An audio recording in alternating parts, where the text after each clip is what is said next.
Bonjour, bienvenue dans Chine France, le journal, votre émission quotidienne d'information sur la Chine. Sans transition, voici les titres de l'actualité. Un haut diplomate chinois rencontre le conseiller américain à la sécurité nationale. Un accord de principe Chine-États-Unis pour un sommet virtuel Xi Jinping-Biden a été trouvé cette année. L'ambassadeur de Chine aux États-Unis invite les Américains à vivre une expérience immersive dans son pays après la pandémie.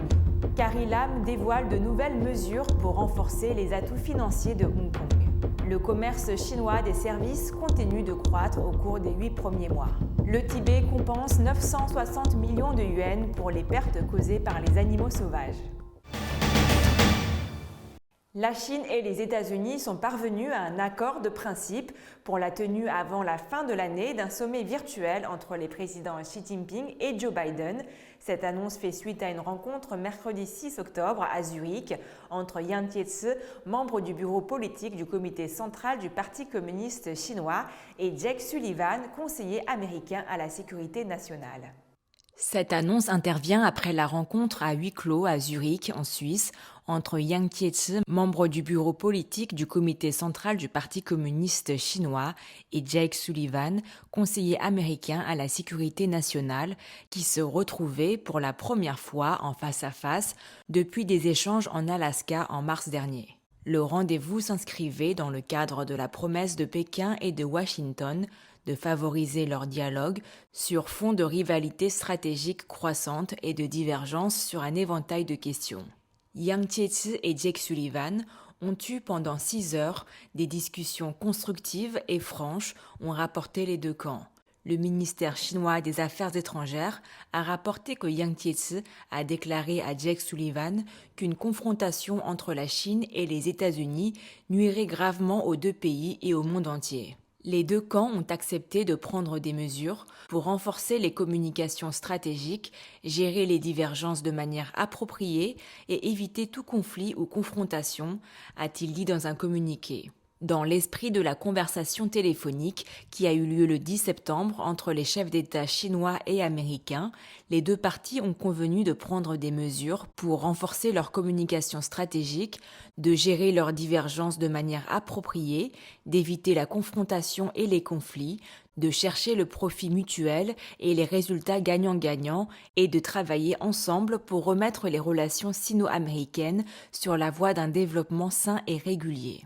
La partie américaine doit parvenir à une compréhension approfondie de la nature mutuellement bénéfique des relations sino-américaines et appréhender de manière adéquate les politiques intérieures et étrangères et les intentions stratégiques de la Chine, a affirmé le diplomate chinois, ajoutant que la Chine refusait de définir les relations sino-américaines comme concurrentielles.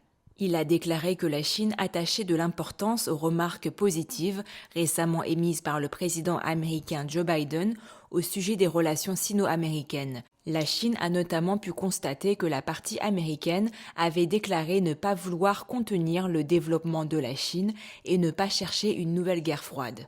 Au cours de la réunion, le diplomate chinois a exposé la position officielle de la Chine sur les questions liées à Taïwan, Hong Kong, le Xinjiang, le Tibet et les droits de l'homme, ainsi que sur les questions maritimes.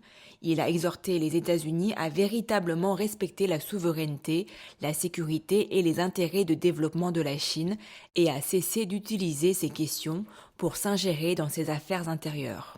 La partie américaine a quant à elle exprimé son adhésion au principe politique d'une seule Chine. Les deux parties ont également échangé des vues sur le changement climatique et sur diverses questions régionales d'intérêt commun. Elles ont convenu de maintenir une communication et un dialogue réguliers sur les questions importantes. L'ambassadeur de Chine aux États-Unis, Qin Gang, a encouragé mercredi les Américains à se rendre en Chine et à vivre une expérience immersive dans ce pays en évolution rapide dès que la situation le permettra. Lors d'un forum en ligne sur le tourisme, l'accueil et la culture organisé par l'Institut États-Unis-Asie et le groupe d'hôtels et casinos Las Vegas Sands, l'ambassadeur de Chine aux États-Unis, Qin Gang, a jugé que le tourisme, l'hospitalité et les échanges culturels entre la Chine et les États-Unis étaient le fondement de la compréhension mutuelle et de la perception correcte des deux peuples. Il a encouragé les Américains à aller en Chine et à vivre une expérience immersive pour avoir une véritable vue qui soit multidimensionnelle et panoramique de la Chine, pour y étudier, travailler et se divertir dès que la situation sanitaire le permettra. Le diplomate a prodigué quelques conseils voyage, comme posséder un smartphone pour afficher son code QR afin de prendre le bus, le TGV, l'avion ou le bateau, ou tout simplement pour louer un vélo.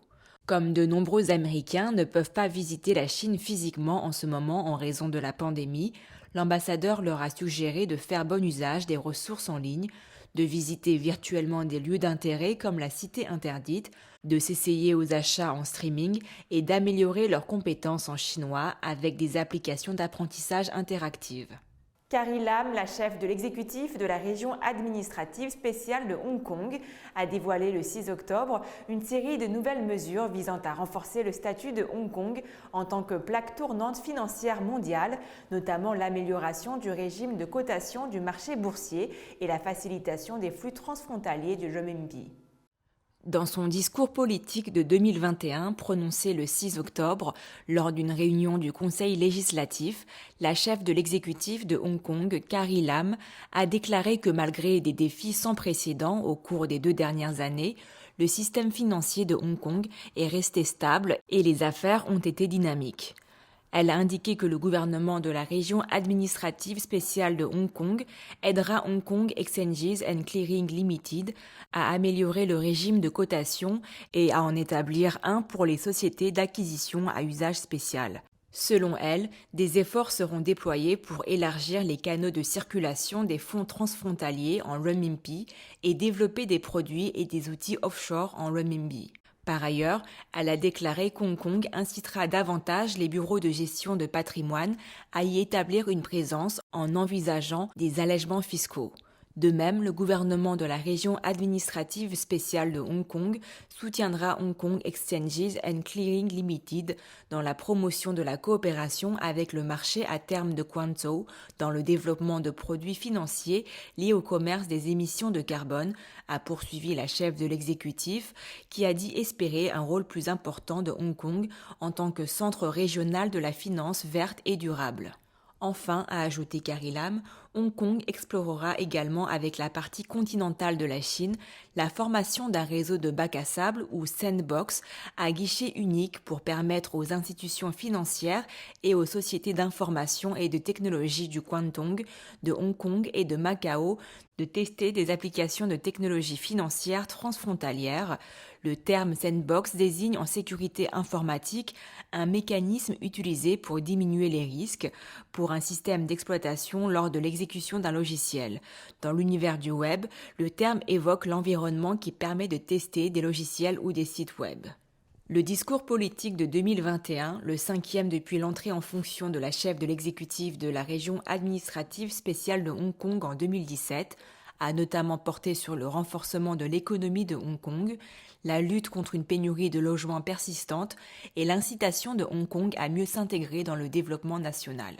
Le commerce des services de la Chine a augmenté de 9,4% en glissement annuel pour atteindre 3 270 milliards de yuans, soit environ 504,21 milliards de dollars au cours des 8 premiers mois de l'année, a déclaré dimanche 3 octobre le ministère chinois du Commerce. Sur ce total, les exportations de services ont atteint environ 1 550 milliards de yuans, en hausse de 25,3% sur un an, et les importations de services se sont élevées à 1 720 milliards de yuans, en baisse de 1,8% en glissement annuel. Le pays a enregistré une forte baisse du déficit du commerce des services au cours de cette période, la croissance des exportations de services ayant dépassé celle des importations de 27,1 points de pourcentage. Au cours des 8 premiers mois, le déficit du commerce des services s'est élevé à 171,67 milliards de yuans, soit 515,62 milliards de yuans de moins que l'année dernière,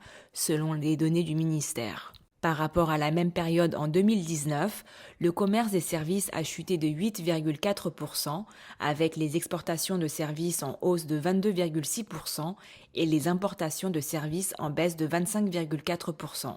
Uniquement pour le mois d'août, le commerce des services du pays a atteint 462,47 milliards de yuans, soit une hausse de 24,8% par rapport à l'année précédente.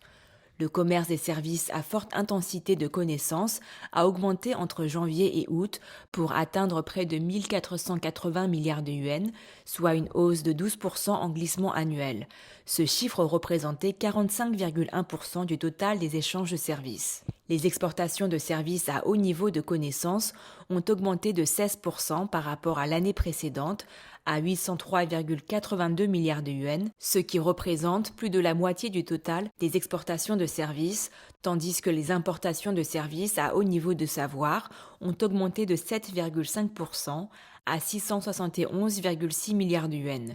Le commerce des services de voyage a continué de décliner, a déclaré le ministère. Au cours de la période janvier à août, le commerce des services de voyage a chuté de 30,1% en glissement annuel à 506,48 milliards de yuans, les pays du monde entier continuant de prendre des mesures strictes pour restreindre les mouvements transfrontaliers des personnes. La Chine a pris une série de mesures pour élargir l'ouverture du secteur des services et s'est engagée à faire plus d'efforts pour promouvoir l'ouverture du commerce des services à un niveau plus élevé. La région autonome du Tibet, dans le sud-ouest de la Chine, a versé 960 millions de yuans, soit environ 149 millions de dollars, à ses habitants pour les pertes causées par les animaux sauvages au cours des 15 dernières années. La région a commencé à indemniser les agriculteurs et les éleveurs pour leurs pertes causées par les animaux sauvages en 2006, selon le département régional de l'écologie et de l'environnement. Grâce à cette mesure, les agriculteurs et les éleveurs sont plus disposés à s'engager dans la protection écologique et le nombre d'animaux sauvages a augmenté, a indiqué le département. Le Tibet compte 11 réserves naturelles nationales, 4 sites touristiques de niveau national, 3 parcs géologiques nationaux, 9 parcs forestiers nationaux et 22 parcs de zones humides de niveau national. Les zones naturelles protégées représentent environ 40% de la superficie territoriale de la région. Dans la région, les principales espèces d'animaux sauvages sont le yak sauvage, l'antilope tibétaine et l'âne sauvage tibétain. C'est la fin de votre journal. Merci à tous de nous avoir suivis. Pour vous abonner à la chaîne YouTube de Mandarin TV, il vous suffit de cliquer sur le bouton s'abonner en bas à droite de la vidéo et pensez également à activer la petite clochette de notification pour ne rien rater. Très belle journée ou très belle soirée à tous.